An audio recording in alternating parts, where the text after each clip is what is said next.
श्रीमद् वाल्मीकि रामायण बालकांड 48वां सरी।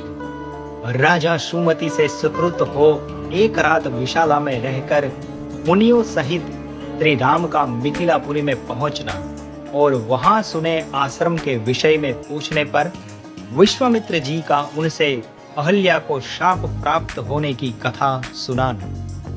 वहां परस्पर समागम के समय एक दूसरे का कुशल मंगल पूछकर बातचीत के अंत में राजा सुमति ने महामुनि विश्वामित्र से कहा, ब्रह्मन, आपका कल्याण। ये दोनों कुमार देवताओं के तुल्य पराक्रमी जान पड़ते हैं। इनकी चाल ढाल हाथी और सिंह की गति के समान है।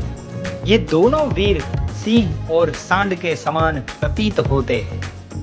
इनके बड़े बड़े नेत्र विकसित कमल दल के समान शोभा पाते हैं। ये दोनों तलवार तरकश और धनुष धारण किए हुए हैं।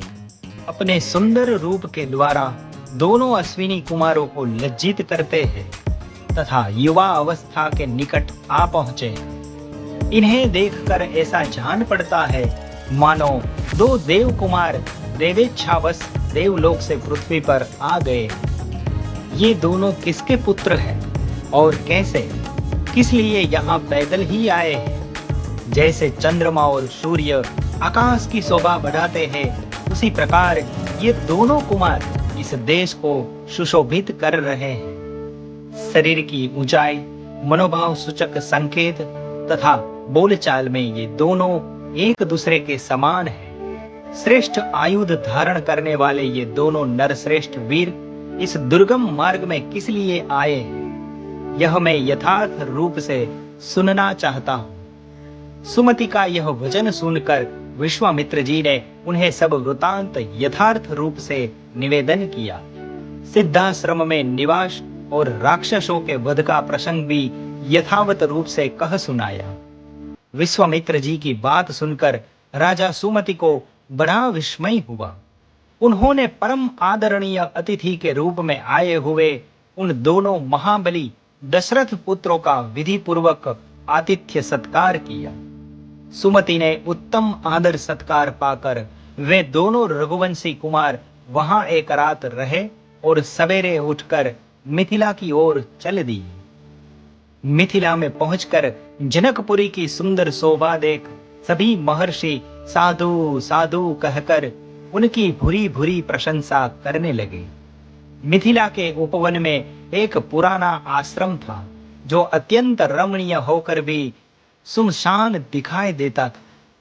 उसे देखकर श्री रामचंद्र जी ने मुनिवर विश्वामित्र जी से पूछा, भगवान, यह कैसा स्थान है जो देखने में तो आश्रम जैसा है, किंतु एक भी मुनि यहाँ दृष्टिगोचर नहीं होते हैं।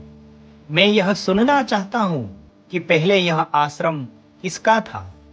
श्री रामचंद्र जी का यह प्रश्न सुनकर प्रवचन कुशल महातेजस्वी महामुनि विश्वामित्र जी ने इस प्रकार उत्तर दिया, रघुनंदन, पूर्व काल में यह जिस महात्मा का आश्रम था और जिन्होंने क्रोध पूर्वक इसे शाप दे दिया था, उनका तथा उनके इस आश्रम का सब वृतांत तुमसे कहता हूं। तुम यथार्थ रूप से इनको सुनो।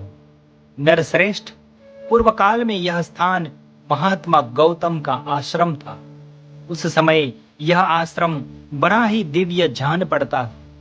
देवता भी इसकी पूजा एवं प्रशंसा किया करते थे। महायशस्वी राजपुत्र, पूर्व काल में महर्षि गौतम अपनी पत्नी अहल्या के साथ रहकर यहाँ तपस्या करते थे। उन्होंने बहुत वर्षों तक यहाँ तप किया था।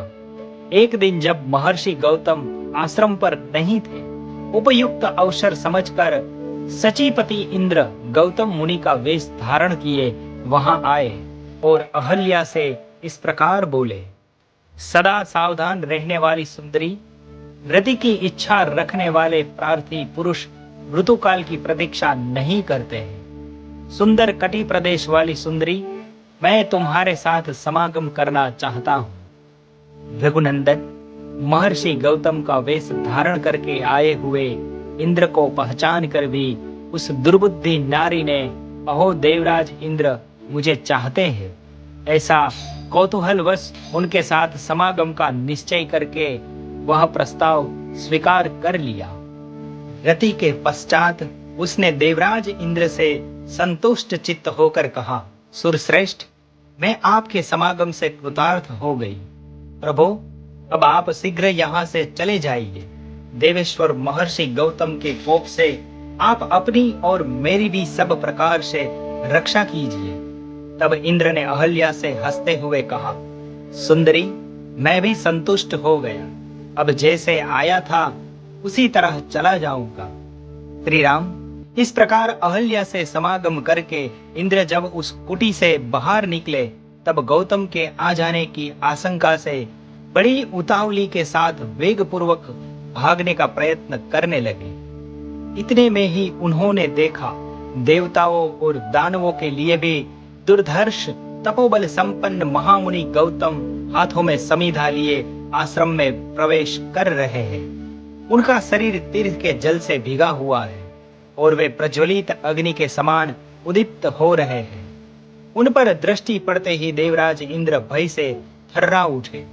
उनके मुख पर विषाद छा गया। दुराचारी इंद्र को मुनि का वेश धारण किए देख सदाचार संपन्न मुनिवर गौतम जी ने रोष में भरकर कहा, दूरमते, तूने मेरा रूप धारण करके यह न करने योग्य पाप कर्म किया है, इसीलिए तू विफल हो जाएगा। रोष में भरे हुए महात्मा गौतम के ऐसा कहते ही सहस्त्राक्ष इंद्र के दोनों अंडकोश उसी क्षण पृथ्वी पर गिर पड़े। इंद्र को इस प्रकार शाप देकर गौतम ने अपनी पत्नी को भी शाप दिया, दुराचारिणी, तू भी यहाँ कई हजार वर्षों तक केवल हवा पीकर या उपवास करके कष्ट उठाती हुई राख में पड़ी रहेगी। समस्त प्राणियों के अदृश्य रहकर इस आश्रम में निवास करेगी। जब दुर्धर्ष दशरथ कुमार राम इस घोर वन में पदार्पण करेंगे, उस समय तू पवित्र होगी। उनका आतिथ्य सत्कार करने से तेरे लोभ, मोह आदि दोष दूर हो जाएंगे और तू प्रसन्नता पूर्वक मेरे पास पहुंचकर अपना पूर्व शरीर धारण कर लेगी। अपनी दुराचारिणी पत्नी से ऐसा कहकर महातेजस्वी महातपस्वी गौतम इस आश्रम को छोड़कर चले गए और सिद्धों तथा चारणों से सेवित हिमालय के रमणीय शिखर पर रहकर तपस्या करने लगे। इसी प्रकार श्री वाल्मीकि निर्मित आर्ष रामायण आदि काव्य के बालकांड में 48वां सर्ग पूरा हुआ।